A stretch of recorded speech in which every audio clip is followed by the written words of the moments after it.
예, 제가 기도하고 우리 다 같이 하나님의 말씀 나누도록 하겠습니다. 기도하겠습니다.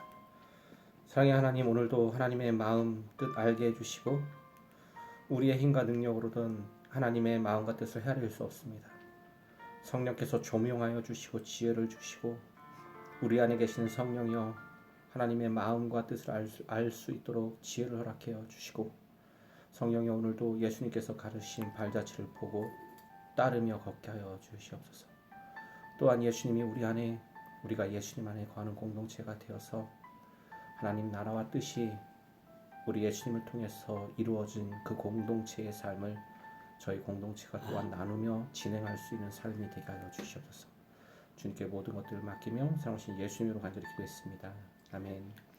우리 함께 이 시간 말씀 나누도록 하겠습니다. 저희 공동체가 나눌 말씀은 출애굽기 34장 7절 말씀, 6절 말씀입니다.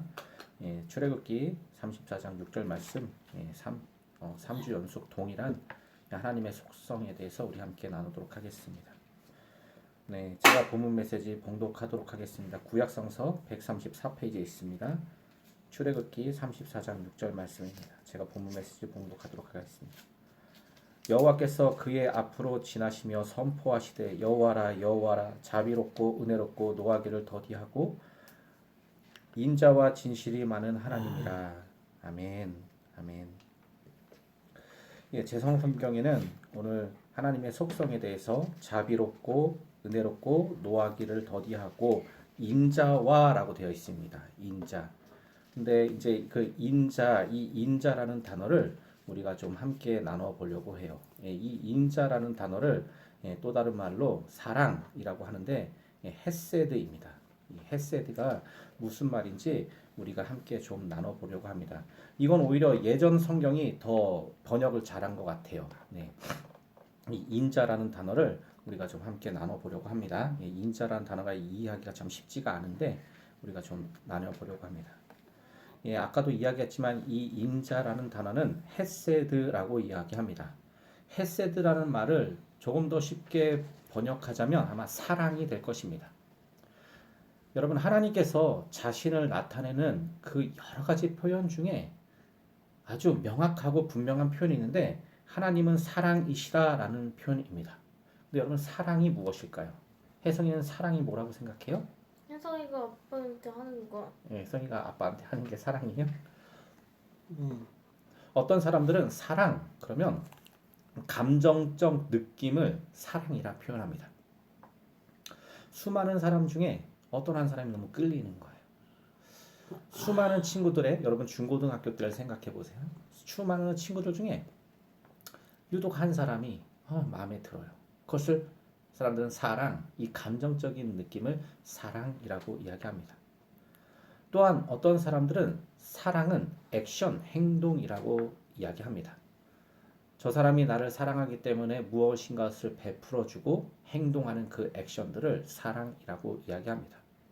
어쨌든 여러분, 인간이 생각하는 이 사랑이라는 표현은 참 여러 가지 표현이 있습니다.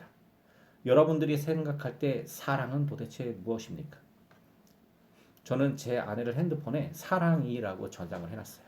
그러면서 양옆으로다 이렇게 하트를 딱 해놓고, 혜연이 알죠? 아빠가 엄마를 어떻게 저장했는지? 우리 혜연이 표정 행복해요?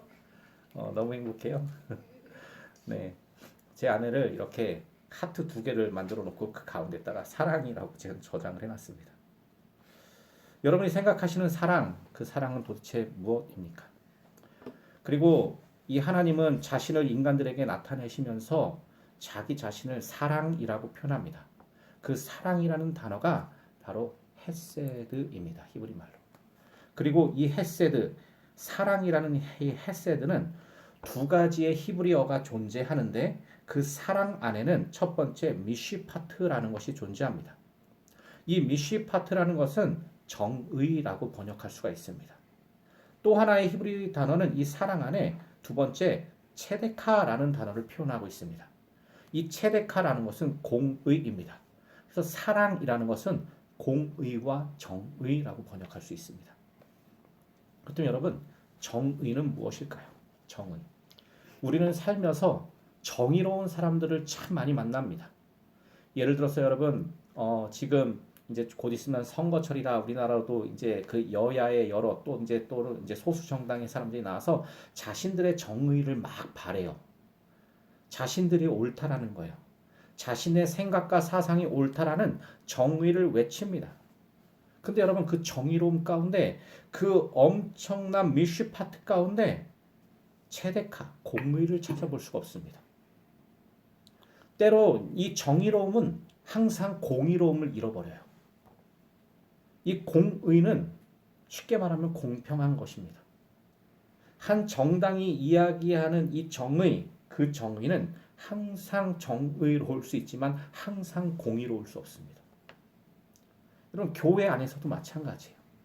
교회 안에서 요즘에 보면 여러분 이게 교회도 정말 양극으로 나눠져 있습니다. 되게 보수적인 색깔의 기독교, 그리고 진보적인 색깔의 기독교. 그리고 이 보수와 진보적인 기독교 색채의 그 리더며 수장인 목사님들은 항상 자신들이 옳다라고 정의를 이야기합니다. 근데 역시 그 정의에는 항상 공의, 공평이 사라져 있어요. 여러분, 이렇게 이야기하니까 잘 실감이 안 나십니까? 가정으로 돌아와 봅시다. 가정으로 돌아와서 남편과 아내 가운데 정의로움이 참 많아요. 남편은 남편 나름의 정의를 갖고 있습니다. 그리고 아내는 아내 나름의 정의를 갖고 있어요. 근데 그 가정을 들여다보면 그 가운데 공의는 상실되어 있는 것을 많이 목격합니다. 또 가정 안에 부모와 자녀 가운데 정의는 엄청나게 강력하게 높아요. 부모의 정의, 자녀들의 정의, 그 정의는 전쟁합니다. 그 정의로움 가운데 공평한 공의는 상실되었습니다. 근데 하나님의 사랑이라는 것은 완벽한 정의이며 완벽한 공의입니다. 그 정의와 공의가 완벽하게 하나가 되어서 헤세드를 이루는 것입니다. 여러분 그러면 하나님의 정의와 공의는 역사 가운데 어떻게 흘러오고 있을까요? 여러분 하나님의 정의와 공의를 가장 잘 표현하고 잘 담은 이 하나님의 정의와 공의 이것을 완벽하게 담고 있는 이 헤세드를 가장 잘 닮은 구약 성서를 우리가 함께 나눈다면 그것은 단연 룻기서일 것입니다. 여러분 룻기서에 대해서 제가 예전에 한 7년 전인가요? 무려 1년 가까운 시간을 룻기서를 함께 나눴습니다. 약 8개월 가까이 룻기서를 가지고 그 짧은 룻기서를 8개월 동안 제가 강의 설교를 했는데요. 여러분 혹시 룻기서 기억하십니까? 근데 여러분 이 룻기서는 참 재미있는 게 하나님의 이름이 등장하지 않아요. 예를 들어서 하나님의 자신을 표현했던 야훼, 나는 스스로 있는 자다라는 그 야훼라는 표현이 룻기서에는 단 한 번도 등장하지 않습니다. 또 룻기서에는 엘로힘이라는 이 하나님을 표현하는 단어가 표현되지 않아요. 더 나아가서 아도나이라는 이 표현도 하나님의 그 이름을 상징하는 표현들이 룻기서에는 단 한 번도 등장하지 않습니다. 근데 구약 성서에 룻기서에 가장 많이 등장하는 단어가 있어요. 그 단어가 바로 헤세드입니다. 헤세드. 헤세드. 우리 이 헤세드를 우리 성서는 사랑이라고 번역했어요. 사랑. 또는 하나님의 정의, 하나님의 공의로다도 번역되기도 했습니다. 근데 여러분, 왜 룻기서에는 하나님의 이름에 대한 표현이 없고 하나님의 속성인 헤세드, 사랑이 표현되어 있을까요? 어떤 성서학자들은 이렇게 이야기합니다. 비록 룻기서에는 하나님의 이름이 표현되어 있지 않지만 이 룻기서에는 하나님이 가장 아름답게 숨어서 등장한다라는 거예요. 멀리서 그 룻기 전체에 있는 등장인물들을 이렇게 품고 아우르며 등장한다는 것이죠. 그것을 헤세드라고 이야기합니다. 근데 여러분 저는 다르게 이야기하고 싶습니다. 이 헤세드가 바로 곧 하나님의 또 다른 속성이며 이름인 것입니다. 하나님께서 이 인간들에게 자신을 나타내고 드러나실 때에 자신의 이름들을 가르쳐 주시는데 그 이름 중에 하나, 그 속성이며 하나님의 본체가 하나가 바로 헤세드라는 것이에요. 헤세드 또한 하나님의 이름 중에 하나의 표현인 것입니다. 그렇다면 여러분, 이 헤세드에 대해서 제가 이번 주 안에 이것을 끝낼 수 있을지 없을지 모르겠습니다. 한번 가는 데까지 한번 해볼게요.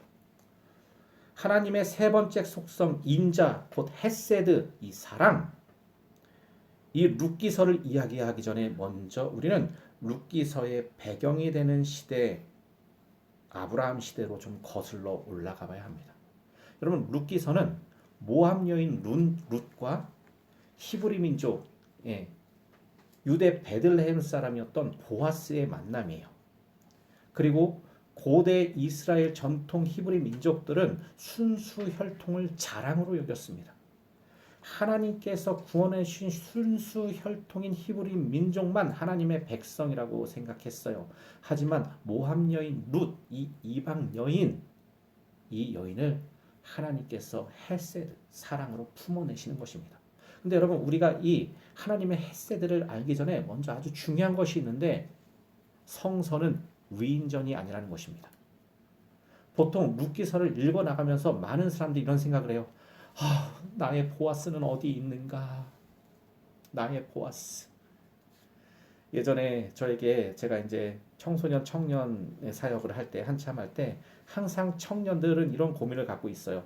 배우자를 위해서 목사님 기도해 달라요. 그러면서 특히 우리 젊은 여성 청년들은 항상 이렇게 얘기했어요.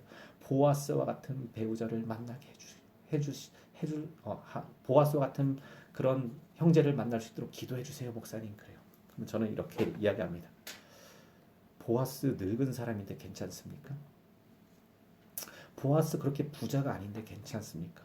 무슨 소리예요, 목사님? 보아스가 얼마나 부자였는데요. 룻에게 넉넉한 것들을 나눠줄 수 있는 사람이었어요. 여러분, 저희 할머니도 농사를 지으시고 이제 연세가 드셔서 다른 소작인들이 이제 농사를 지어서 이번 가을에 이렇게 알곡들을 갖고 왔어요. 여러분, 그 룻이 그 밀과 보리가 추수될 때 얻어냈던 그 양이 얼마큼인지 아십니까? 엄청나게 많은 것 같죠. 약 20kg에서 40kg 정도의 분량이에요. 20kg에서 40kg의 분량, 그렇게 넓지 않은 땅에서 얻어낼 수 있습니다. 그리고 여러분, 베들레헴이라는 그 산지를 알면 그곳에서는 여러분 밀과 보리를 풍성하게 가꿀 수 있는 그런 소작인들이 많지가 않습니다. 나중에 그것은 제가 또 자세히 설명해 드릴게요. 그래서 여러분, 룻기의 주인공, 룻기의 주된 모습은 사람이 아닙니다. 위인전이 아니에요. 또 어떤 남성들은 이렇게 이야기해요. 기도해 주세요. 저에게도 룻과 같은 그런 아내가 생기도록. 여러분, 룻은 원래 남편이 있었고 그 남편이 사망한 분이십니다. 유교적으로 윤리적으로 봤을 때 이 룻기는 아름다운 로맨스가 아니에요. 항상 룻기를 볼 때 그 사람들의 이야기가 아니라 그 룻기서의 주관자이시며 진행자이시며 룻기서의 본체이신 헤세드, 하나님을 볼 줄 알아야 하는 것입니다. 그것을 잃어버리면 우리는 하나님 없는 룻기를 관찰하게 될 것입니다. 그래서 여러분, 이 룻기서의 핵심은 헤세드라는 것입니다. 그게 주어예요. 이 헤세드가 하나님의 사랑이라는 히브리어입니다. 근데 여러분, 다윗이라는 말 아시죠? 다윗. 결론은 이 룻기서는 다윗 왕가가 어떻게 시작되며 또한 다윗 왕가의 정체성이 무엇인지 알려주는 글이에요. 여러분, 다윗이라는 뜻은 사랑하다라는 동사입니다. 사람 이름이 아니에요. 동사예요. 명사가 아닙니다. 제가 이 이야기도 구구절절 여러분들한테 다 설명해 드렸어요. 이제 다시 룻기서를 설명하기 전에 창세기 19장을 펼쳐보도록 하겠습니다. 여러분, 이 창세기 19장의 내용들은 여러분 잘 아시는 장면인데 바로 소돔과 고모라에 대한 이야기입니다. 이 소돔과 고모라에 대한 이야기가 룻기서의 시작점이에요. 이 여러분들이 그렇게 패역한, 모두가 멸망한 줄 아는 소돔과 고모라, 성서 역사, 구약 역사 가운데 하나님께서 유황불을 내리셔서 진멸하고 멸망시킬 수밖에 없었던 소돔과 고모라.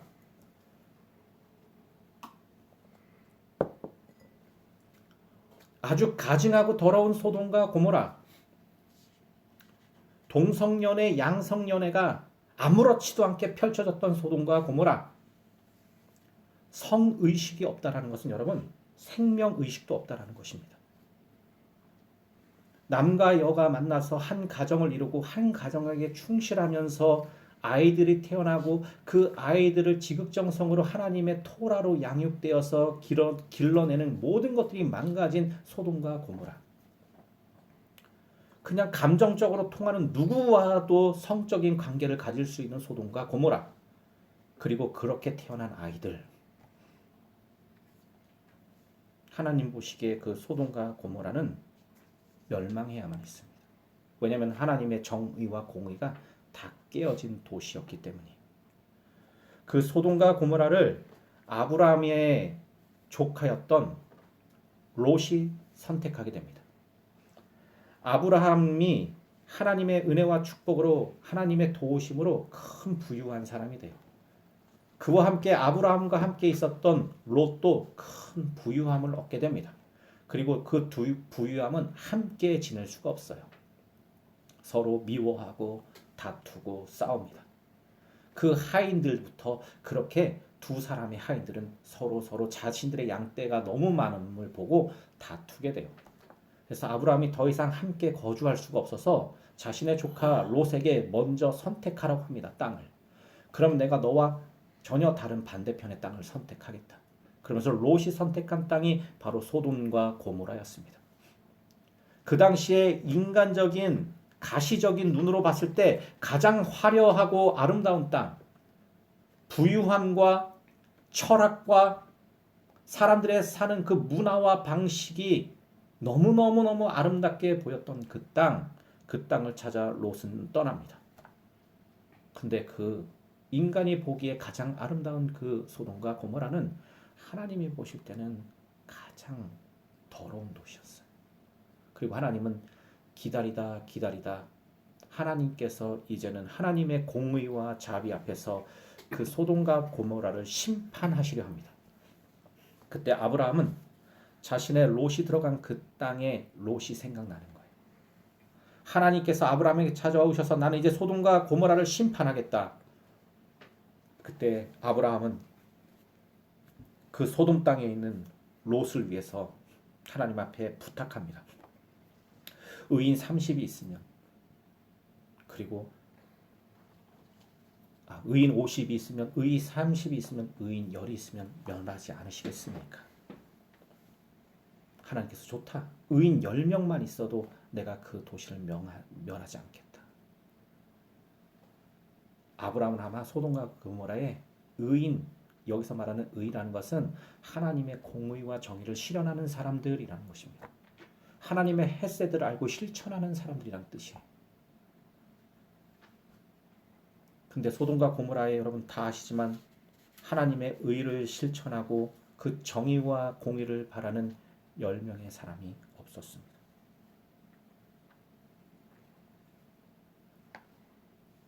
그리고 하나님은 그 소돔과 고모라를 이제 심판하시기 직전에 하나님은 아브라함의 마음을 아시고 그 아브라함의 조카 롯의 가정을 구원하기 위해서 하나님의 사자를 보내십니다. 하나님의 사사를 파견하세요. 근데 하나님의 사사가 이 소돔과 고모라 땅이 너무 지저분하니까 들어갈 수가 없는 거예요. 도무지 들어갈 수가 없어요. 그래서 이렇게 소돔과 고모라 땅 밖에서 기다리고 있는데 마침 거기 우연인 듯 필연인 듯 롯이 지나갑니다. 그 롯이 하나님의 사람이라는 것을 단순히 알아봐요.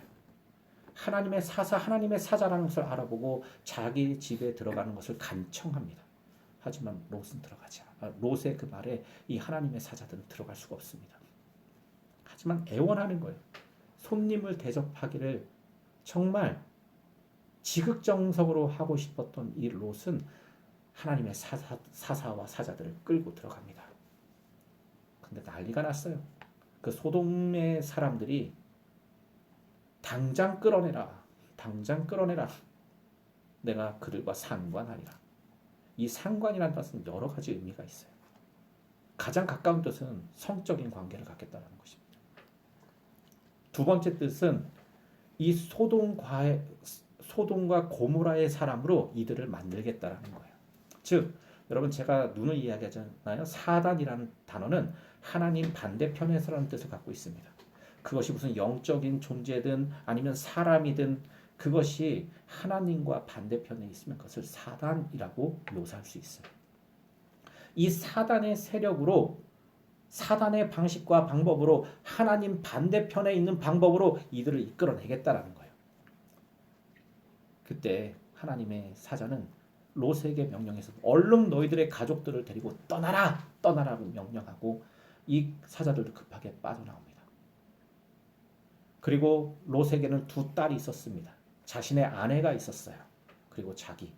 하나, 둘, 셋, 넷. 이 넷이 근데 두 딸이 또 결혼했어요. 사위 둘, 여섯이죠.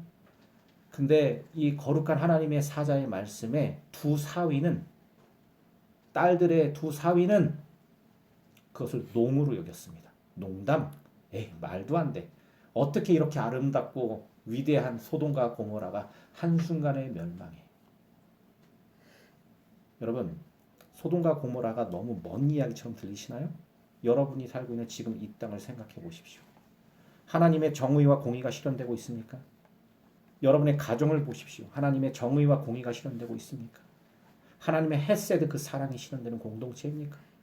미움과 다툼과 시기와 질투, 손가락질과 허망한 말들로 도배되어 있지는 않습니까? 소돔과 고모라입니다. 나와라. 나와. 그곳에서 나의 정의와 공의가 실현될 수 없어. 하나님은 말씀하세요. 근데 그것을 농담으로 여겨요. 농담. 여러분 제가 이제는 10여 년 동안 여러분들에게 하나님의 말씀을 전했기 때문에 때로는 정말 강한 메시지도 여러분들에게 들려드립니다. 섬찟 하실 것 알아요. 그런데도 제가 이렇게 여러분들에게 하나님의 말씀을 들려드리는 이유는 제가 여러분을 진심으로 사랑하기 때문입니다. 구약의 수많은 선지자들이 예언자들이 그렇게 뜨겁게 이스라엘 백성들을 사랑해서 목 놓아 하나님의 말씀을 외치다가 죽임을 당했습니다. 오늘도 하나님의 사자는 그 사자의 모든 것을 다해 롯의 가정에게 하나님의 뜻을 전합니다. 이곳이 멸망한다. 여러분 많은 번영신학자들과 번영신학을 믿는 사람들을 하나님을 믿으면 무조건 소돔과 고모라 것처럼 잘 먹고 잘 살게 된다고 이야기해요. 근데 하나님은 그것을 하나님의 정의와 공의 때문에 멸망시킬 수밖에 없는 것입니다. 그 큰 이집트가 멸망했습니다.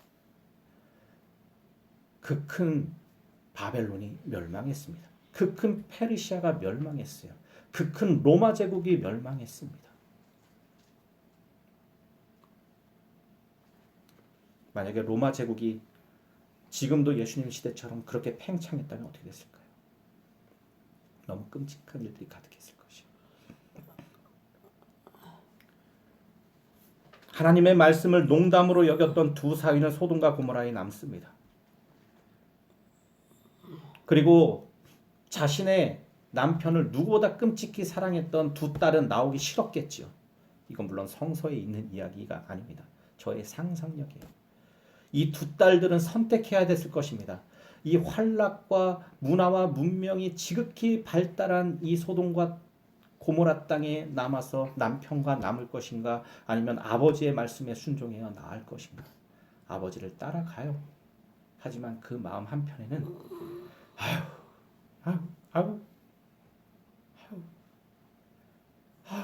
내가 가는 게 맞나? 이런 생각이 계속 들었을 것입니다. 여러분 롯의 부인 잘 아시죠? 소돔과 고모라 땅에서 급하게 나오냐고 아마 그런 전 재산을 놓고 나올 수밖에 없을 것입니다. 미련이 남았겠죠. 소돔과 고모라 땅에 들어오기까지 쌓아왔던 그 수많은 물질들, 수많은 부유함들, 그거 다 멸망당하는 순간인데 얼마나 그게 안타깝겠어요. 기웃기웃 뒤를 돌아봅니다. 그리고 성서는 그 여인이 롯의 아내가 소금 기둥이 되었다라고 이야기합니다. 근데 여러분, 이 소돔과 고모라 땅이 여러분 소금산이에요.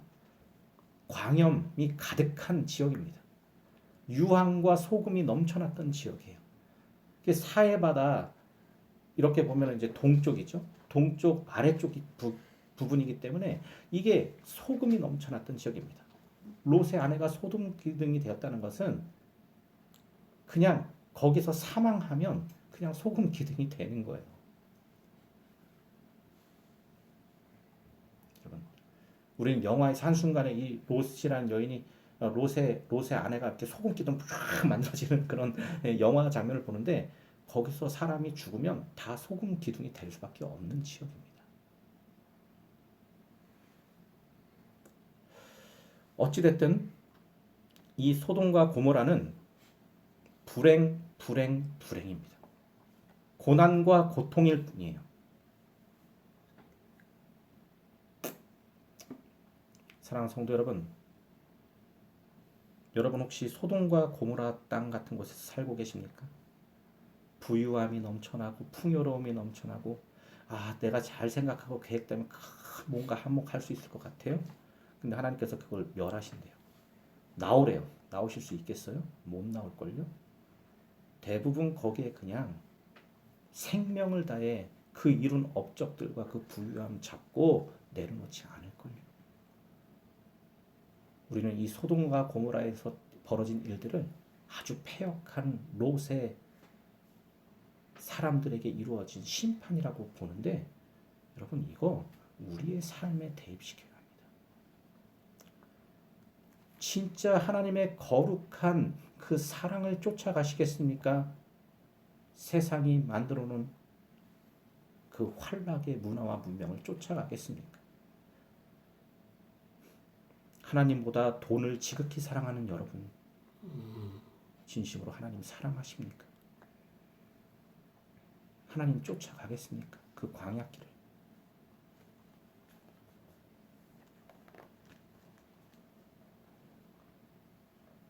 그렇게 어쨌든 롯의 아내는 소금 그 산에 그냥 그렇게 시신이 되게 되고 두 여인은 그 딸들은 어쩌다가 자신의 아버지를 따라 나옵니다. 끝났죠. 암흑이에요. 절망입니다. 끝이에요. 근데 하나님은 그 소돔과 고모라가 멸망하는 가운데도 햇살을 비추십니다. 하나님의 빛으로 인도해내세요. 하지만 롯은 그 하나님이 비추신 햇살을 받아들이지도 느끼지도 경험하지도 못하며 생각하지도 못합니다. 그러면서 더 어두운 동굴로 숨어 들어가요. 끊임없이 동굴로 숨어 들어갑니다.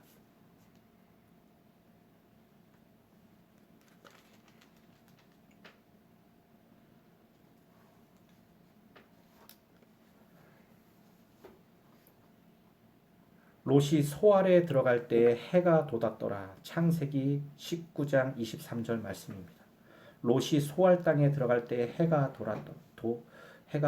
돋았더라. 아브라함과의 언약과 아브라함의 마음을 감찰하시는 하나님은 롯에게 끊임없이 햇살을 비춰주십니다. 그러나 이 롯은 그 햇살을 바라보지 않아요. 여호와께서 하늘 곧 여호와께로부터 유황과 불을 소돔과 고모라에게 비같이 내리사 그 성들과 온 들과 성에 거주하는 모든 백성과 땅에 난 것을 다 엎혀 멀어하셨더라. 롯의 아내는 뒤를 돌아보아 보았으므로 소돔 기둥이 되었더라. 아브라함이 그 아침에 일찍 일어나 여호와 앞에 서 있던 곳에 이르러 소돔과 고모라와 그 지역을 향하여 눈을 들어 연기와 옹기까마의 연기같이 치솟음을 보았더라. 자, 아브라함이 그 소돔과 고모라를 멸망한다는 그 소식을 듣고 제일 먼저 아타라가 그 하나님의 심판이 임하는 소돔과 고모라를 쳐다보았습니다. 그 아브라함의 눈빛은 소돔과 고모라를 쳐다보는 것이 아니라 그 안에 있는 롯을 바라보고 싶었던 거죠. 하지만 그 길이 너무 멀기 때문에 이 아브라함의 눈빛에는 그 롯의 모습을 볼 수가 없습니다. 인간의 연약함이죠. 롯이 하나님의 심판으로 저기서 다 죽어버리면 어떡하지? 이 아브라함은 그 땅에 있는 롯이 너무 조마조마한 거예요. 롯은 하나님의 심판받는 소돔과 고모라에 있었습니다. 그리고 아브라함은 그것을 바라보고 있었어요. 아브라함은 그 소돔과 고모라에 있는 롯을 너무너무 지극히 사랑했습니다. 하나님의 마음을 품고 있는 거죠.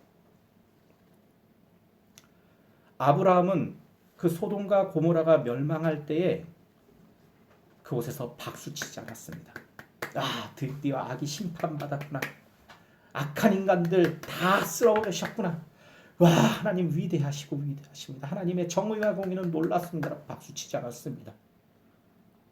그 하나님의 심판 앞에 자신이 사랑하는 한 영혼이 같이 심판받을까 조마조마하고 두려운 마음으로 그것을 바라보고 있었습니다.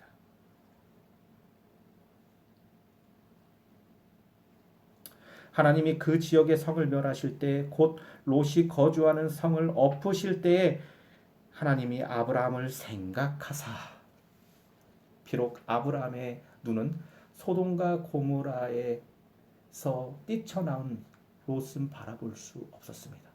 하지만 그런 아브라함의 생각을 하나님이 감찰하셨어요. 하나님이 아셨어요. 하나님과 늘 소통하려고 하는 그 아브라함의 그 마음을 하나님이 먼저 아셨습니다.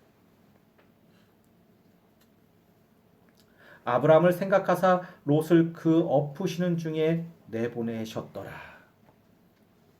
하나님이 그 소돔과 고모라에서 아브라함 때문에 롯을 살려내셨어요. 그러면 어떻게 해야 돼요? 그러면 어떻게 해야 됩니까? 롯은 어떻게 해야 됩니까, 여러분?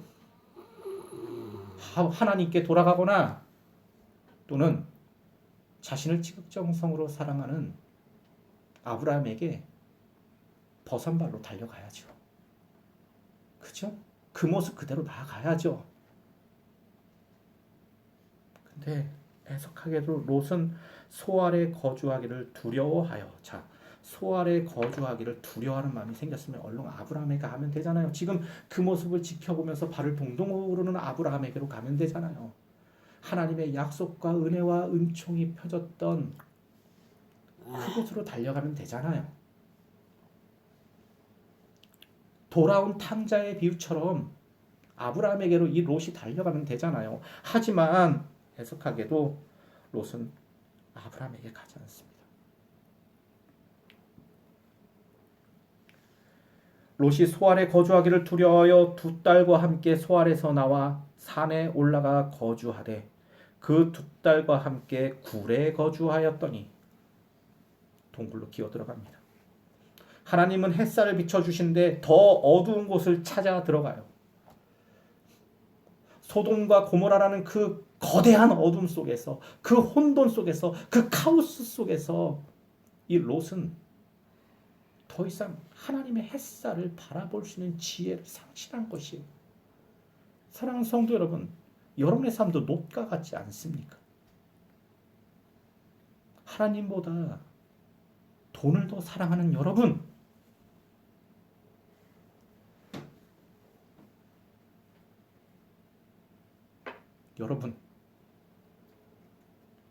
롯과 같지 않습니까? 결국 그 거대한 어둠 속에서 또 다른 어두움으로 두 딸을 데리고 들어가서 그 동굴에 거합니다. 아니, 왜 하나님께로 나가지 못했을까요? 왜 햇살을 비춰주시는 그 하나님께로 자기를 위해서 중보하고 있는 아브라함 품으로 가지 못하고 왜 동굴로 들어갔을 것일까요? 들어가게 된 것일까요? 너무 안타깝지요. 그때 그 동굴에서 일이 일어납니다. 큰딸이 작은딸에게 이르되 우리 아버지는 늙으셨고 온 세상의 도리를 따라 우리의 배필될 사람이 이 땅에는 없으니. 자, 그 큰 소돔과 고모라, 그 어두운 가운데 롯의 마음의 눈이 멀어버렸습니다. 영적인 눈이 완전히 멀어버렸어요. 그리고 그 영적인 눈이 무언 부모는 자녀들의 마음의 눈도 멀게 했습니다. 이 두 딸도 생각하는 거예요. 우리를 위해서 더 이상 우리를 배필할 사람들, 결혼할 사람들이 없다. 우리의 남편 대해줄 사람은 없다. 왜 없긴 왜 없어요? 널려있지. 아브라함에게만 가봐요. 하나님 앞에만 서봐요. 하나님께서 이들을 위해서 왜 거룩한 것들을 준비하지 않으셨겠어요? 인간의 생각, 이 어둠에서 나온 생각은 허망한 말과 손가락질뿐입니다. 허망한 말과 손가락질. 하나님보다 돈을 더 좋아하는 여러분, 오늘 말씀을 기담아 정말 기담아 목숨 걸 들으셨으면 좋겠습니다. 여러분들을 위해서 세우신 이 목사가 마지막으로 전하는 마지막 수업이라고 생각하고 들으셨으면 좋겠습니다. 여러분들 위해서 지극정성으로 매일처럼 매일같이 기도하는 이 목사의 마지막 수업이라고 생각하고 들으셨으면 좋겠습니다. 우리의 배필될 사람이 이 땅에는 없으니 우리가 우리 아버지에게 술을 마시게 하고 동침하여 우리 아버지로 말미암아 후손을 이어가자 하고, 그 밤에 그들이 아버지에게 술을 마시게 하고 큰딸이 들어가니 아버지와 동침하니라. 그러나 그 아버지는 그 딸이 눕고 일어나는 것을 깨닫지 못하였더라. 이튿날 큰 딸이 작은 딸에게 이르되 어젯밤에는 내가 우리 아버지와 동침하였으니 오늘 밤에는 우리가 아버지에게 술을 마시게 하고 내가 들어가 동침하고 우리가 아버지로 말미암아 후손을 이어가자 하고. 여러분, 이 말 속에서는 이게 이틀 밤에 다 이루어진 사건으로 돼 있어요. 근데 여러분, 여성에게는 배란기가 있습니다. 아무 때나 임신이 되지 않아요. 이게 지속적으로 한 것입니다. 근데 이게 어떤 문화인지 아세요? 이게 소돔과 고모라의 문화였어요. 이게 소돔과 고모라의 문명입니다. 소돔과 고모라에서 보고 배운 거예요. 사랑하는 성도들이여, 영적으로 깨어나십시오.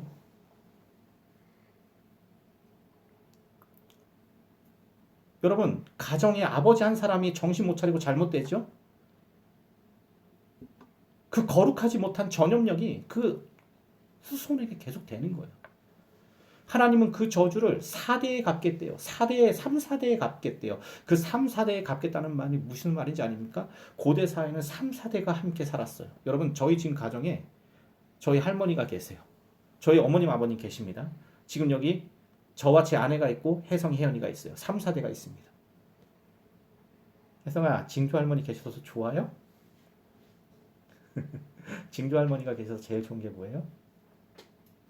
진짜 예뻐할 수 있어서. 징조 할머니를 사랑해주고 예뻐해 줄 수 있어 좋아요?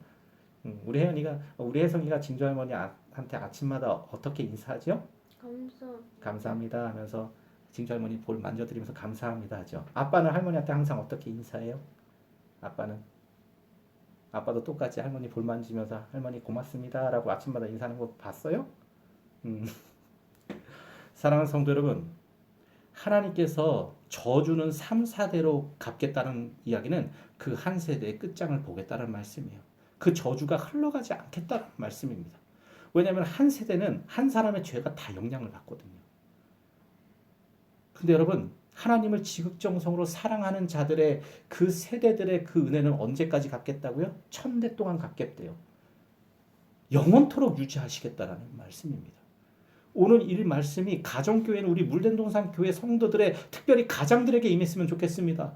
롯과 같이 살지 마십시오. 롯과 같이. 사랑하는 아내들이여, 롯의 아내처럼 살지 마십시오. 사랑하는 자녀들이여, 롯의 딸처럼 살지 마십시오. 이렇게 저는 이야기하고 싶어요. 근데 목사님, 이미 저희 가정은 다 끝났는데요. 이미 어디서부터 어떻게 수습이 안 되는데요. 그런 분들 오늘 말씀 잘 들어보십시오. 그 밤에도 그들이 아버지에게 술을 마시게 하고 작은 딸이 일어나 아버지와 동침하니라. 그러나 아버지는 그 딸이 눕고 일어나는 것을 깨닫지 못하였더라. 롯의 두 딸이 아버지로 말미암아 임신하고 큰 딸은 아들을 낳아 모압이라 하였으니 오늘날 모압의 조상이요. 이 모압 여인이 바로 룻입니다. 룻이 되어 나오다라고 제가 제 목숨을 걸고 외쳤던 여러분 하나님 말씀을 기억하십니까? 룻기서의 큰 제목이 여러분들에게 8개월 동안 나눠드린 하나님의 메시지의 큰 대제목이 룻이 되어 나오다였습니다. 그것이 룻기서 강해였어요. 여러분 기억하십니까? 다 잃어버리셨습니까? 저는 생생하게 기억하는데 왜 여러분들은 잃어버리셨습니까?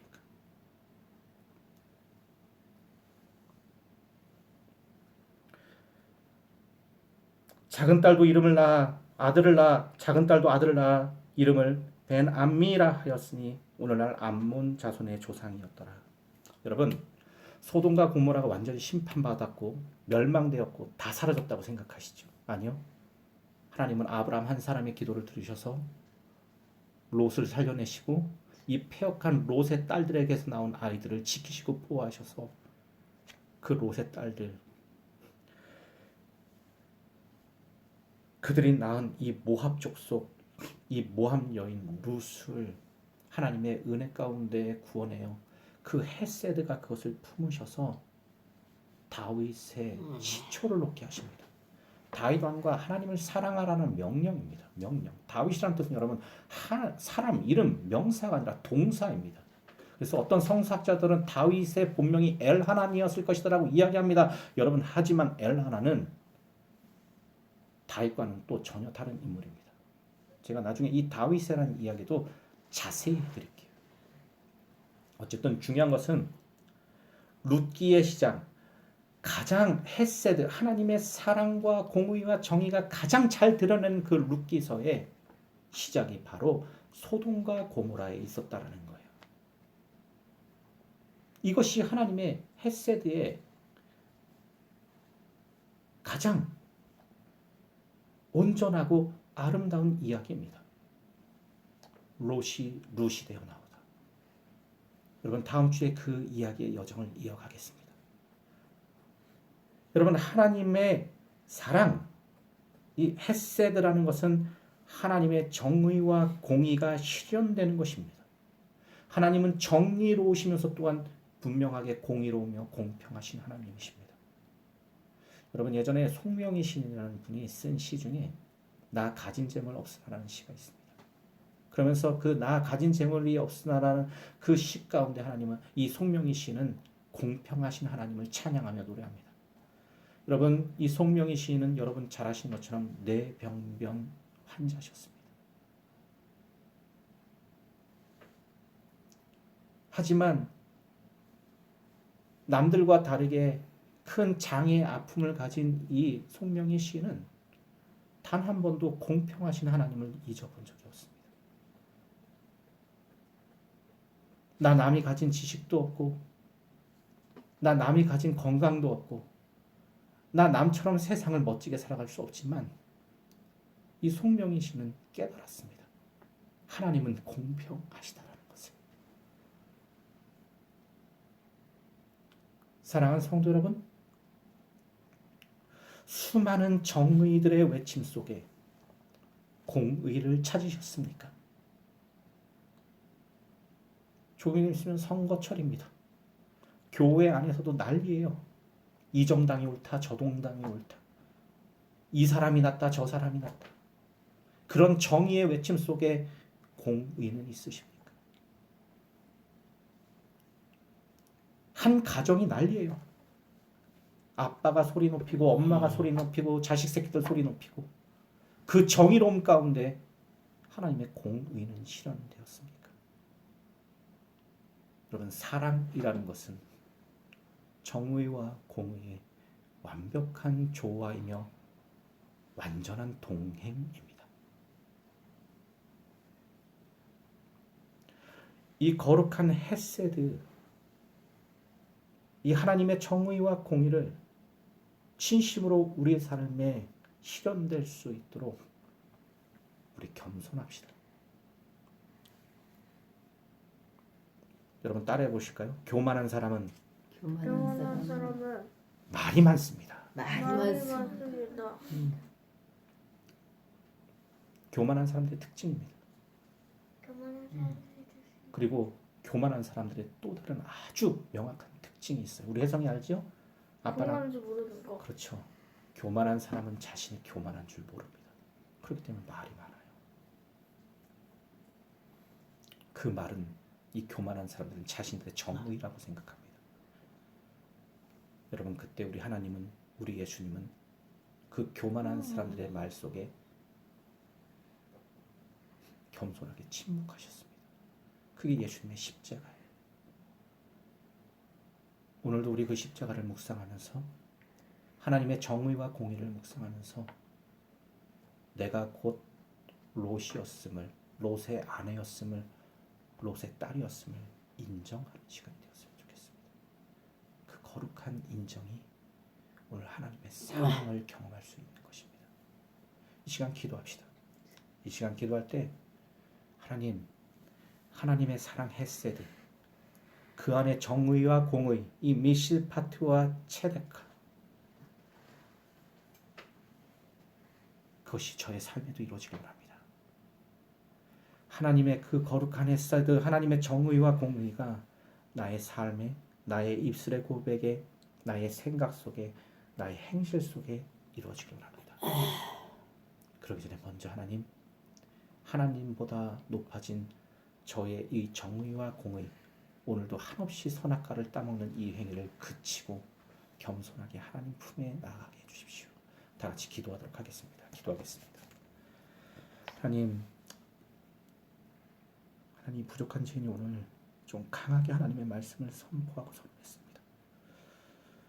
하나님, 이 메시지가 혹여나 우리 성도들의 마음에 상처가 되는 것이 아니라 거룩한 회개의 외침, 거룩한 자기 가슴을 치는 외침이 될 수 있도록 인도해 주시고, 그보다 먼저 앞서 하나님, 이 죄인이 먼저 일주일간 이 말씀을 준비하면서 하나님 제 가슴을 쳤던 그 수많은 통곡과 애곡들이 회개의 삶으로 나타날 수 있도록 도와주시고, 하나님, 이렇게 아름다운 하나님의 정의와 공의와 사랑 앞에 우리의 삶 또한 아름다워질 수 있도록 오늘도 우리를 인도하시고 성령으로 이끌어 주시옵소서. 하나님, 기도합니다. 하나님보다 돈을 더 사랑하는 우리들의 모습, 우리 자신이 좀 볼 수 있도록 도와주시고, 그것이 곧 하나님보다 더 소돔과 고모라를 사랑했던 롯의 모습을 깨달을 수 있도록 도와주시고, 그럼에도 불구하고 하나님, 그 아브라함의 중보를 통해서 롯을 구원해내시는 그 하나님의 정의와 공의와 헤세드를 바라볼 수 있는 저희 공동체 되게 하여 주시옵소서. 주님, 용서하여 주시고, 이 용서의 힘과 능력이 하나님의 정의와 공의를 이루는 사랑이 되게 하여 주시옵소서. 주님께 모든 것들을 맡기며 사랑하신 예수님으로 간절히 기도했습니다. 우리 다 같이 예수님이 가르쳐주신 대로 예배 마치도록 하겠습니다. 하나님 하나님의 주의 아버지여, 이름의 거룩 여길 받으시며 나라의 것이며 뜻이 하늘에 쓰던 것 같이 땅에서도 이루어지리다. 오늘날 우리에게 양식을 주옵시고, 우리가 우리에게 죄를 세워준 것 같이 우리 죄를 세워주옵시고, 우리를 시험에 들지 마옵시며 다만 악에서 구하옵소서. 나라와 권세와 영광이 아버지께 영원히 있사옵나이다. 아멘. 사랑하는 성도 여러분, 롯이 루시데오에서 나오는 이 역사와 이 은혜와 하나님의 사랑과 정의와 공의 가운데 우리의 삶이 또한 있었으면 좋겠습니다. 감사합니다. 예배 마쳤습니다.